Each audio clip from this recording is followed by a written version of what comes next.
yang akan menahan Benyamin di Mesir, segera mempunyai ide agar para saudaranya tidak mencurigainya.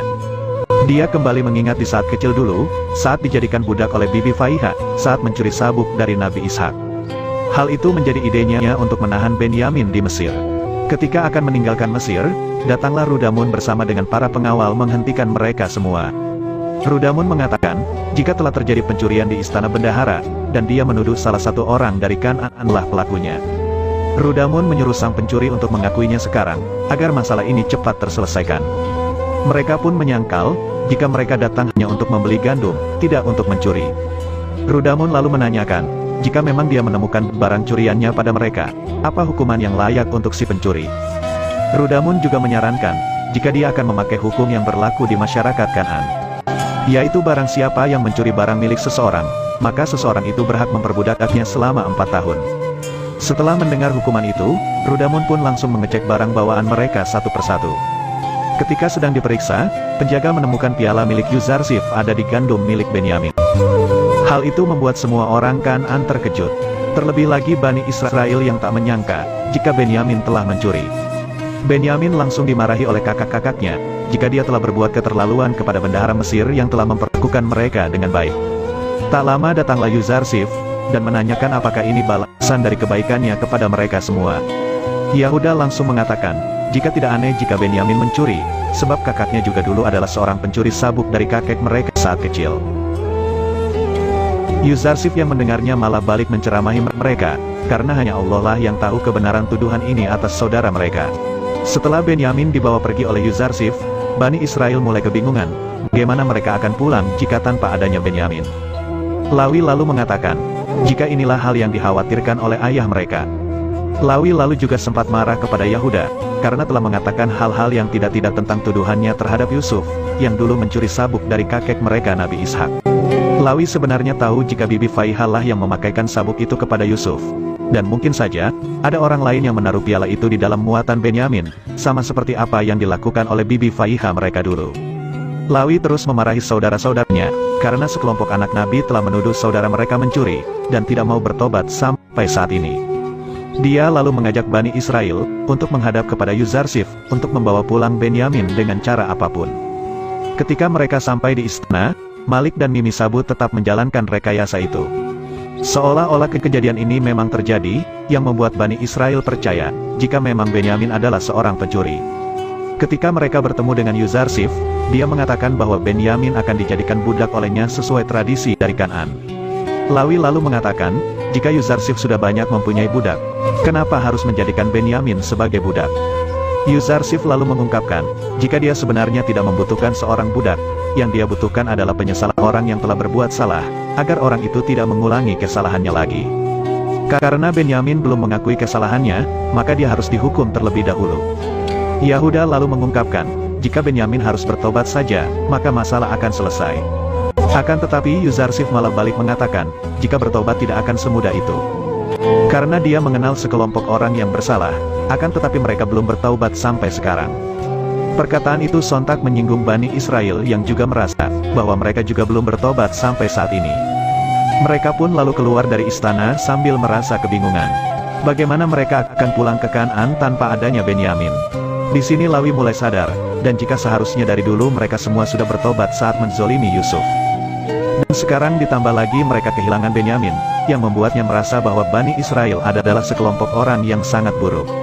Lawi juga yang merasa bertanggung jawab atas tidak pulangnya Benyamin. Lawi memutuskan untuk menetap di Mesir, sampai dia membawa pulang Benyamin ke Kan'an. Pada akhirnya Bani Israel dan para warga kembali menuju ke Kan'an, sementara Lawi akan menunggu di sekitar lumbung gandum, agar bisa ditemukan saat mereka semua kembali ke Mesir. Sementara itu, Asenat kembali menemui Zulaikha, dan menyampaikan niatnya agar mau untuk bertemu Yuzarsif yang sudah menunggunya. Asenat juga mengatakan, jika Yuzarsif melakukan itu semua karena mendapatkan perintah dari Allah untuk menikahi Zulaikha, sebelum wajahnya rupawan, dan matanya pulih. Yuzarsif tak akan melakukan sesuatu, tanpa adanya perintah dari Allah. Maka dari itu Asenat terus membujuk, agar Zulaikha mau menerima Yuzarsif karena Allah.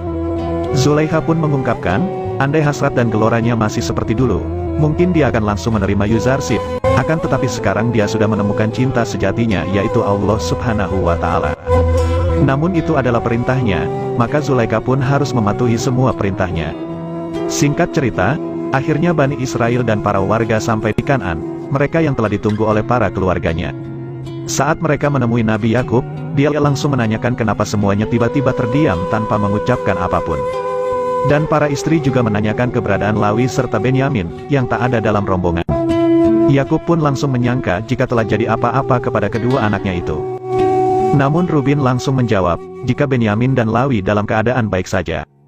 Hanya saja, ada kejadian yang tidak mereka sangka, yaitu Benyamin mencuri piala dari bandara Mesir, lalu dijadikan budak olehnya selama 4 tahun di Mesir.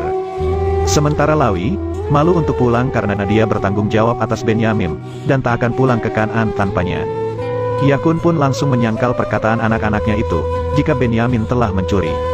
Namun Sam'un mengatakan, jika mereka semua mengatakan hal yang sebenarnya, dan bahkan warga Kan'an sekarang menjadi saksinya. Warga Kan'an langsung mengatakan, bahwa awalnya mereka tidak percaya jika Benyamin telah mencuri barang berharga milik negara Mesir, namun semua itu memang benar adanya. Yakub pun kembali bersedih, karena sekarang dia berpisah dari anaknya lagi.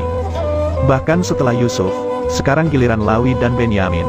Keesokan harinya, saat sedang mengantarkan makanan, istri Yahuda dikejutkan dengan perubahan mata Yakub yang menjadi putih karena terus menangis. Bani Israel pun segera datang dan menyuruh agar Yakub tidak terus-terusan untuk menangis. Akan tetapi Yakub langsung mengusir mereka semua, dan Yakub akan menyendiri meratapi kesedihannya ketika ia terus menangis. Ketika Yakub sedang meratapi nasibnya, datanglah Jibril, dan langsung mengatakan, siapa yang menciptakan Yusuf dan membesarkannya?